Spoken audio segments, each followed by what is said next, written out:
Kasus perkelahian di KP Pondok Parti Jalan Jenderal Sudirman, Banjarmasin atau kawasan Pasar Lama yang menyebabkan seorang anak di bawah umur mengalami 4 luka tusuk akhirnya menemukan titik terang.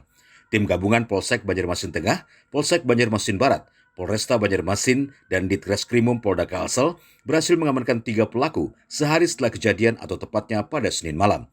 Ketiganya adalah MS 22 tahun, serta 2 orang anak di bawah umur, MR dan MRA, warga Jalan Simpang Kuin Selatan, Banjarmasin Barat. Menurut Kapolsek Banjarmasin Tengah, Kompol Susilo, melalui Kanit Reskrim Ibda I Gusti Ngurah Utama Putra, motif perkelahian karena masalah perempuan. Yang kami amankan untuk korban dewasa itu berjumlah satu orang terduga pelaku. Untuk korban yang anak di bawah umur kami mengamankan 2 orang terduga pelaku dewasa dan anak di bawah umur. Jadi menurut keterangan saksi dan bukti-bukti yang kami kumpulkan, bahwasanya memang ini dimulai dari percekcokan antara korban dan pelaku di TKP. Dimana tapi TKP-nya memang satu, tapi dengan orang yang berbeda. Dan waktu berbeda juga? Waktunya hampir berdekatan. Berdekatan. Jadi yang pelaku ini memang satu kelompok kan kabarnya kan?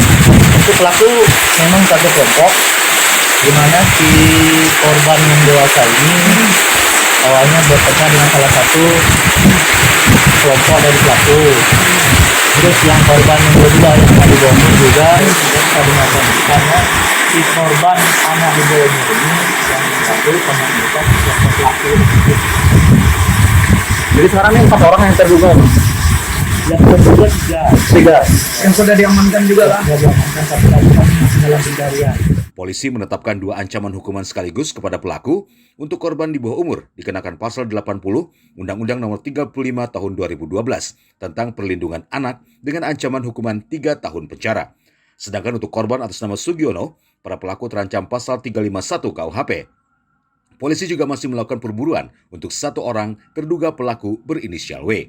Dari Banjarmasin, Alif Hidayatullah, K1net.